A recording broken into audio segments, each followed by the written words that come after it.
Alors, je suis chirurgien digestif. J'ai arrêté mes activités professionnelles il y a 2 ans et j'ai été mis en contact avec la nouvelle clinique Ferrière par le biais du conseil d'administration et les sœurs du Bon et Perpétuel Secours à qui appartiennent la clinique. Et donc, on a pensé à monter un projet qui consiste à la création du premier service, la première unité de soins palliatifs de l'île Maurice. Alors comme je suis chirurgien, donc j'ai pas les compétences de spécialiste, j'ai demandé à mon ami Claude Grange, qui lui est spécialiste de soins palliatifs, de venir ici à l'île Maurice pour s'occuper essentiellement de la formation.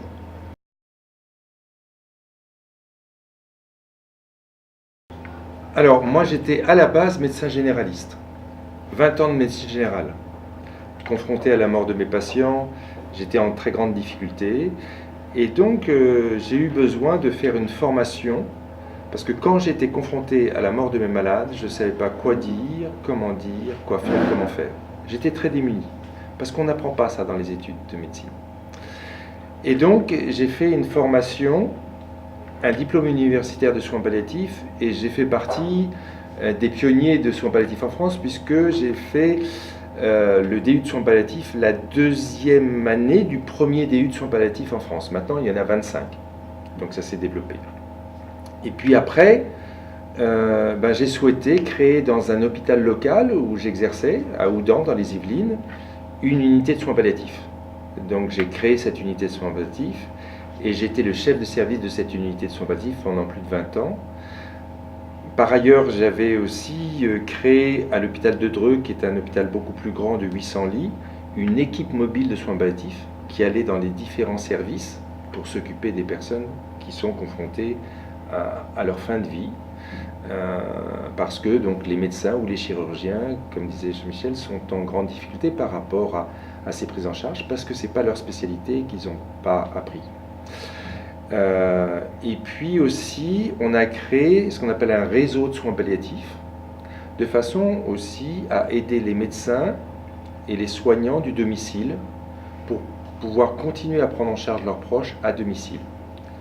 Donc j'ai un petit peu cette triple activité en soins palliatifs, à la fois sur une unité fixe où on ne prend en charge que les malades les plus graves, les plus complexes, une équipe mobile de soins palliatifs à l'intérieur d'un hôpital pour aller dans les différents services, et puis une activité sur le domicile.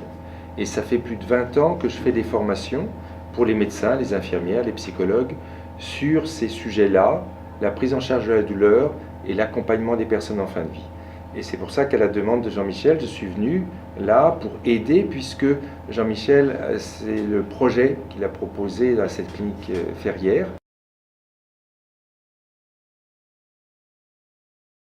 Les soins palliatifs, c'est des soins qu'on apporte à un patient qui est atteint de maladies graves, incurables, et qu'on ne peut plus guérir, que la médecine, dans les connaissances actuelles de la médecine et de la science, ne peut plus guérir.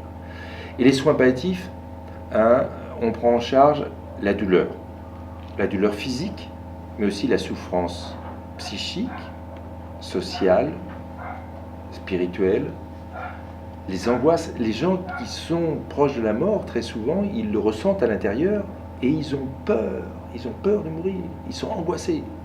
Donc il faut savoir à la fois soulager la douleur physique, mais aussi l'angoisse, la souffrance morale.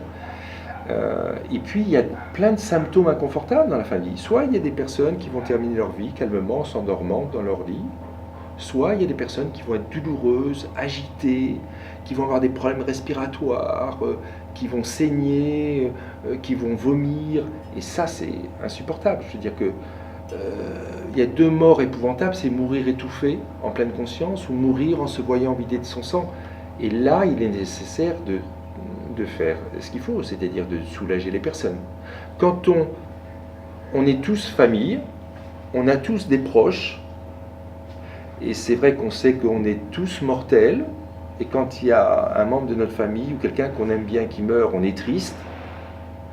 S'il part comme ça, d'un seul coup, souvent on dit c'est une belle mort, en dehors de toute la tristesse, mais si cette personne met des jours et des jours, des semaines, à mourir, avec des douleurs, des hurlements, des problèmes respiratoires, pour le malade, pour la famille, pour les soignants, c'est juste impossible, c'est inacceptable.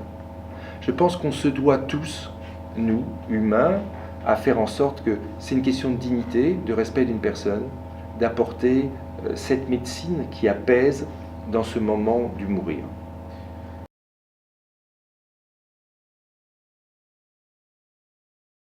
Je pense que les Français, de plus en plus, ils ont tellement vécu des choses difficiles, quelquefois dans nos hôpitaux, avec des conduites peut-être d'acharnement thérapeutique, d'obsession déraisonnable, qu'ils disent plus jamais ça, quoi.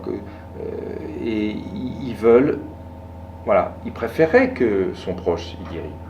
Mais quand on ne peut pas le guérir, là, ils sont de plus en plus d'accord à faire en sorte. Et souvent, les familles nous disent au moins qu'il ne souffre pas. Au moins qu'il ne souffre pas. C'est ça. Et les besoins des personnes en fin de vie, c'est ne pas souffrir, ne pas se sentir abandonné, c'est-à-dire être entouré par sa famille, parce que c'est elle qui doit avoir la première place. Et c'est pour ça que dans l'été de soins palliatifs, il y aura un espace famille. Et puis, de ne faire des choses qui ont du sens que pour le malade. Et ça, quelquefois, c'est difficile.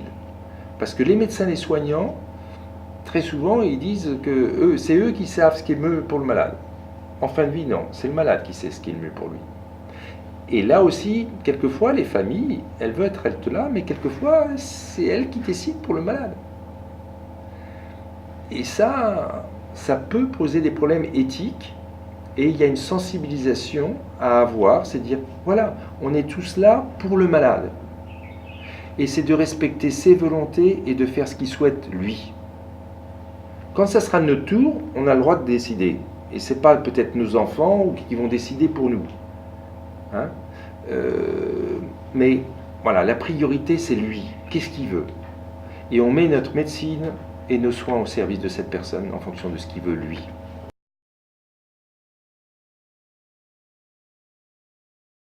Alors, c'est vrai que les soins palliatifs, c'est pas uniquement dans la phase terminale et agonique. Les soins palliatifs commencent dès l'annonce d'une maladie grave incurable. Et vous avez tout à fait raison, on peut tout à fait continuer des chimiothérapies palliatives si elles ont encore une utilité et un intérêt, et avoir une équipe palliative care, soins de support, en même temps, qui s'occupe de la douleur, de l'angoisse, des symptômes aggraves. C'est ce qu'on appelle les soins continus. À la fois, continuer des traitements qui sont encore utiles et bénéfiques, et puis les soins de support et les soins palliatifs. Mais à un moment donné, il faudra raison garder et arrêter les traitements curatifs qui deviennent inutiles, parce que ce qu'on voyait en France, c'est ce qui existe forcément ailleurs, c'est que comme le cancer est le grand pourvoyeur de soins palliatifs, 80%, il y a des malades qui ne mourraient plus de leur cancer. Ce n'est pas de leur cancer qu'ils mouraient. Ils mouraient des complications des chimiothérapies qui étaient devenues inutiles. Parce que les chimiothérapies, ça tue les cellules cancéreuses, mais ça tue aussi les cellules saines, les globules rouges, les globules blancs. Et alors c'est quand même le comble de faire une chimiothérapie, soi-disant pour guérir le cancer alors qu'on ne peut plus le guérir, mais que ce soit la chimiothérapie qui soit la cause du décès.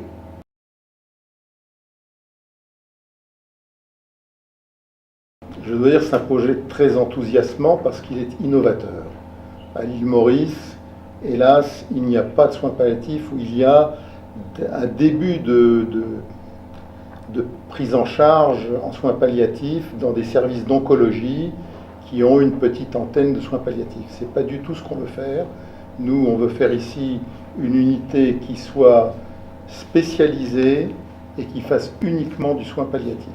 Et comme l'a dit Claude, l'unité d'hospitalisation qui fera 10 lits des chambres particulières, parce qu'il faut une certaine intimité pour les discussions avec les patients et les familles, et 2 chambres qui seront des chambres SAS entre la ville et le service. Parce que l'unité mobile qui va aller chez les gens, qui va aller à domicile, va commencer à s'occuper de certains patients. Et quand ces patients-là vont aller mal, il faudra les hospitaliser en quelque sorte. Et là, il faut avoir des lits de libre pour pouvoir les prendre. Donc c'est un concept tout à fait nouveau.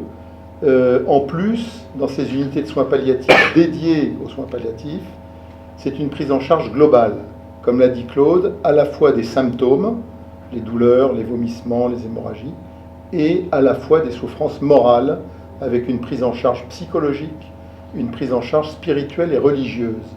Parce qu'en fin de vie, les patients se rapprochent de leur confession, et donc il est prévu que ces patients soient pris en charge au niveau religieux, chacun dans leur confession.